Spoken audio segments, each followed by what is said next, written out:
Hello there, good morning to you. This is Kakaaki Social. Thank you so much for holding on. I am Onoshiorena Obozeghie. Now, it's exactly a year today we lost our founder of Dark Communications, High Chief Raymond Anthony Aliogo Dokpesi. Continued to rest in perfect peace, our boss that was never bossy. Now we come to trends of today. The presidency on Tuesday left netizens confused as presidential aides issue conflicting statement over President Tinubu's address to mark his first year in office.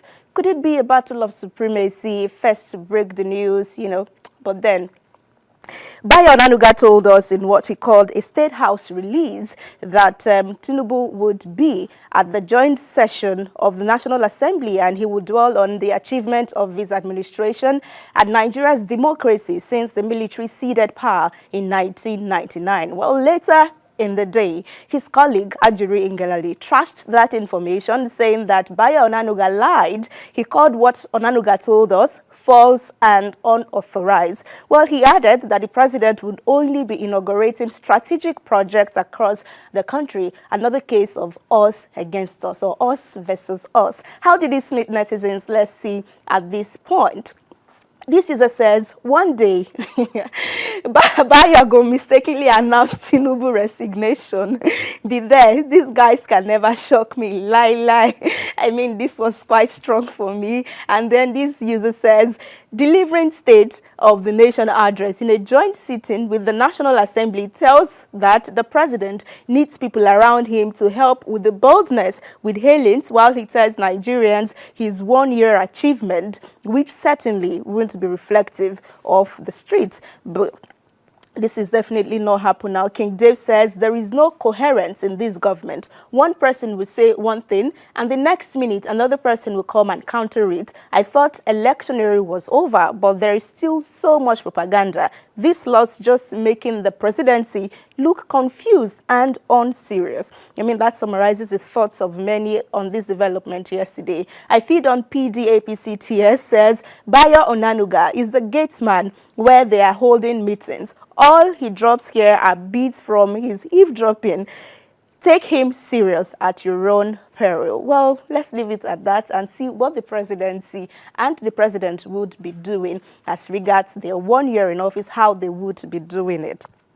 But then, a federal high court in Abuja has remanded Chioma Okoli in the Nigerian Correctional Center in Suleja as she pleaded not guilty to the 2 counts of conspiracy and cyber stalking leveled against her. She is the consumer, if you forget, who in September 2023 reviewed on Facebook a tomato paste by Eriscos Foods Limited. Now, if you remember, she was pregnant, but according to her lawyer, Inibe Effiong, with the medical report in court yesterday, Okoli suffered a miscarriage as a result of the psychological trauma of the case, and the babies she lost were 2. That's twins. Now, Eriscos Foods insists that her comment on their product was false and it caused anxiety to the management and everyone else. She would be in custody till Friday, 31st May 2024 for ruling on her bail application. Such a development right there. Let's see how netizens reacted to this very one. Vasilis says the court system in Nigeria is a mess. This case should have been thrown out as soon as it was filed. She shouldn't have been arrested in the first place. This is all so disheartening. And in another reaction, Optician M says Nigeria court will always be active in remanding ordinary Nigerian. If she was a politician now, they will adjourn or give option or fine. And more thought to this development is coming from Ima 2020, who says, but you supported her not to do the needful. Now you are here talking rubbish. Do you know what it means to establish a business and for one person from nowhere to destroy it? Let her go and prove how the products are killing people. And in another development, this user Desire says people should also be aware that she lost her twins baby in the course of this case. Remember, a twins was lost because of the pressure coming from the rich man and the police. Before you buy that tomato puree, please remember whatever you have to remember for, please remember. And we see now that they have rebranded, apparently because of the call to boycott their products. So they've changed the container of the content. But then the lawyer also of Chioma is also filing a case to say that she did not say killing. She wrote K, asterisk, asterisk, asterisk, and then she now wrote ing. So basically, it's not killing that she meant. But we'll leave it at that for more stories.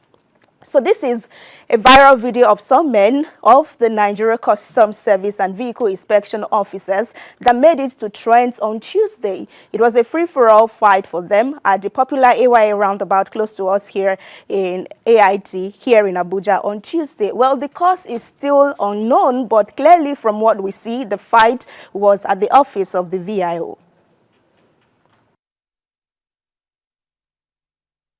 What is this? Holy Ghost fire devil! Jesus, what is this? Hey, Karim! Don't go there!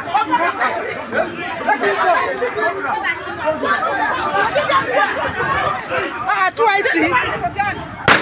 Holy Ghost fire!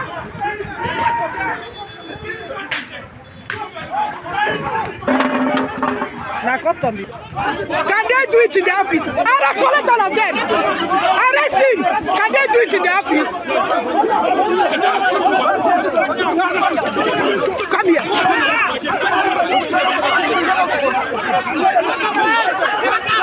Kasim!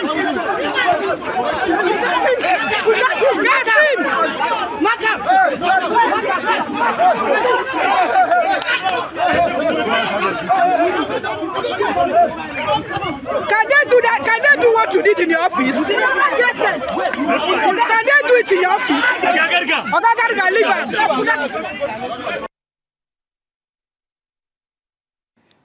All right, that was the case summarized. It was over 5 minutes video, but then we can't take everything. Let's see your thoughts on this development. And this user Pharaoh says, very shameless. All these agencies just they behave like touts. No law, no order, no respect for hierarchy. Everybody just they do as them like. And he says he's heartbroken right there.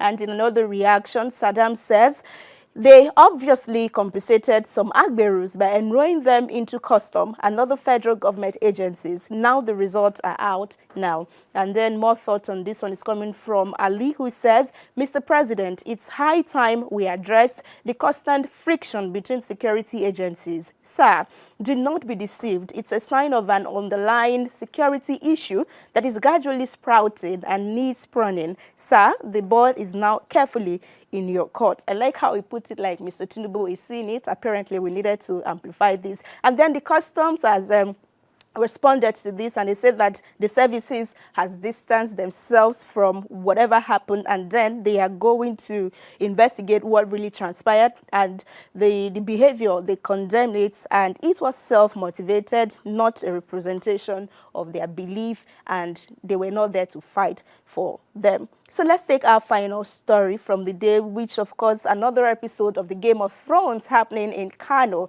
This is as the Federal High Court in Kano has ordered the police to evict the reinstated Emir of Kano, Muhammadu Sanusi II, from the Emir's palace. Well, ruling on ex parte motion filed by the deposed Emir of Kano, Aminu Bayero, on Tuesday, the court presided over by Justice S.A. Amo Beda also ordered the police to ensure that all rights and privileges due to Emir Bayero were given to him. Now, while the Federal High Court ordered the eviction of Sanusi II from the palace, the State High Court in same state also restrained the Police Department of State Security, that's DSS, and other security agencies from arresting him or invading the same palace.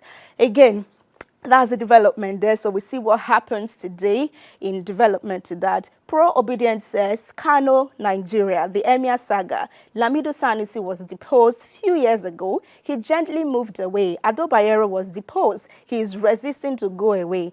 Sanusi, Lamido Sanusi, was reinstated as the Emir of Kano. Nigerians watch with keen interest on how it will end. And more thought on this one is coming from more users on X too. Victor says, argue from now till the end of the world. The State Assembly and Governor have have the power to appoint, dethrone, suspend Emir of Kano. Aminu Ado Bayero is just wasting his time in the face of the law. You think the state government and Emir Sanusi are bothered, they play. And then making a suggestion that maybe may never happen is our final user this morning, just in the last and previous slide right there, who is calling for election, that maybe we need to start having elections in Kano State for the emergence of Emir. Sim is saying that at this point, Kano should conduct Emir election between Sanusi and Bayero. INEC should not be involved. If we say INEC should not be involved, is it going to be transparent? Even though that